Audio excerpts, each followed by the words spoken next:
The cell is cold, stone walls, iron chains, male guards watching her day and night.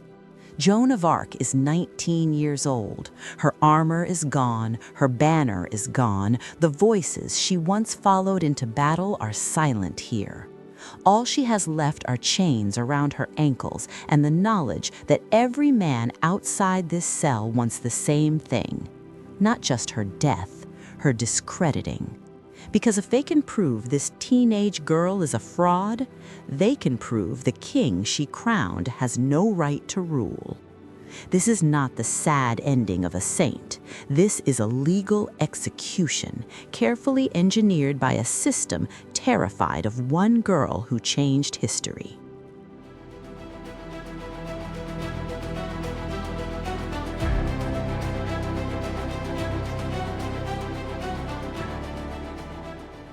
Just months earlier, Joan was untouchable. A peasant girl who claimed divine visions had lifted the siege of Orleans, marched an army across France, and placed Charles VII on the throne. Soldiers followed her, cities opened their gates to her. And that was the problem. Joan didn't just fight battles, she legitimized a king. So when she was captured in 1430, she wasn't simply taken prisoner. She was sold, handed over by the Burgundians to the English like contraband. The English didn't need her dead on a battlefield. That would make her a martyr. They needed her broken in a courtroom. If Joan was proven a liar, then Charles VII was crowned by a lie, and the entire French claim to the throne collapses.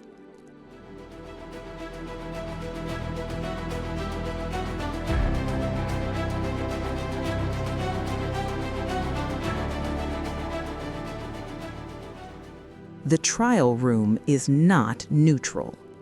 Joan stands alone. No lawyer, no allies, no friendly clergy, just rows of hostile churchmen, many openly loyal to the English. Every man in that room either fears her or needs her destroyed. This is not a search for truth. It's a trap. They aren't asking whether she won battles. Everyone knows she did. They are asking whether her voices came from God or from the devil. Because if they can make her visions heresy, everything she touched becomes poisoned. They question her relentlessly. Days stretch into weeks.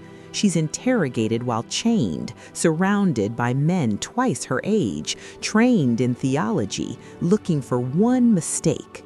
And sometimes, against all odds, she outsmarts them.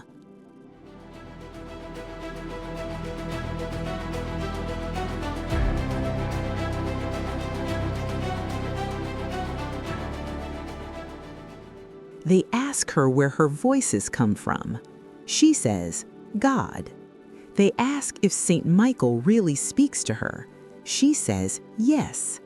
Then comes the question designed to end everything. Are you in a state of grace? It's a no-win question. If she says yes, she's claiming certainty of salvation, which is heresy. If she says no, then her visions can't be divine. She pauses, then answers calmly, if I am not, may God put me there. If I am, may He keep me there. The room goes quiet. It's brilliant. It avoids the trap completely. But brilliance won't save her, because the court has already decided the verdict.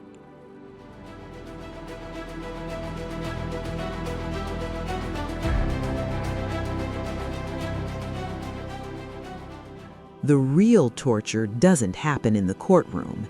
It happens at night.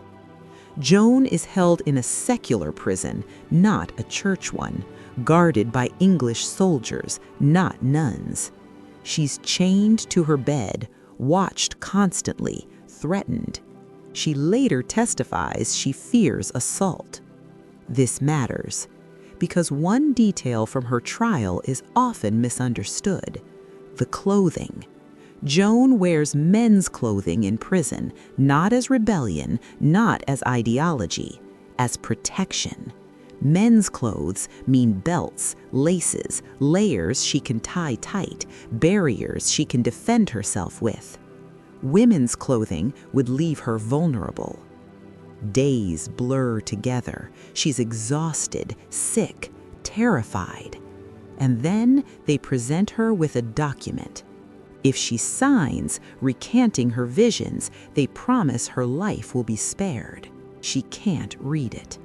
She's 19, illiterate, alone.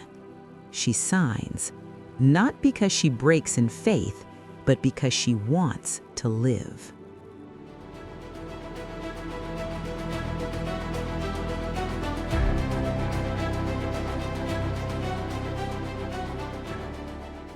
The promise doesn't last.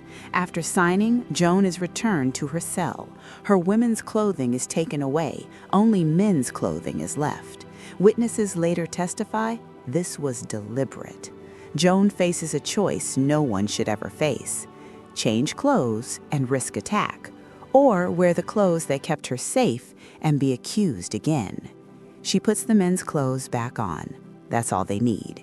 They declare her a relapsed heretic, a crime punishable by death. The trap snaps shut.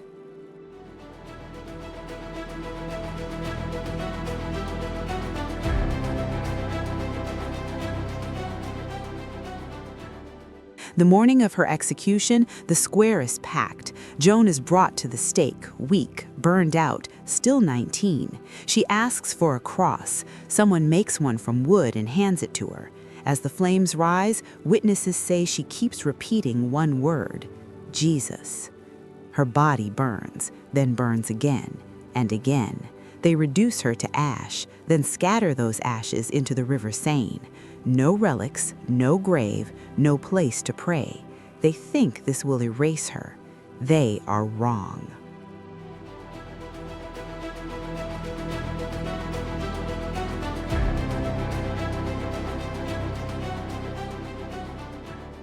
"25 years later, the church reopens the case. Witnesses testify. Records are examined.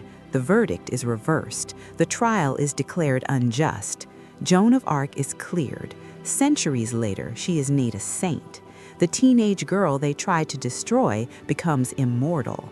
They wanted to erase her voice. Instead, they made it echo forever.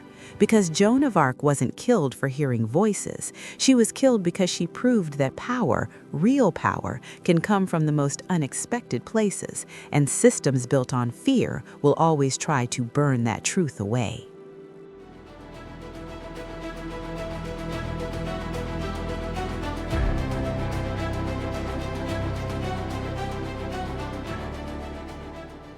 They tried to destroy Joan of Arc to erase what she represented: a peasant girl who crowned a king, a teenager who terrified empires, a voice they couldn't control, so they tried to silence it with fire. But history didn't forget her. The court that condemned her was exposed, the verdict was overturned, and the girl they burned as a heretic became one of the most powerful symbols of resistance the world has ever known. Do you like videos that uncover the hidden truth behind history's darkest moments? Then why not subscribe and join us as we pull back the mask on the stories they never wanted you to hear?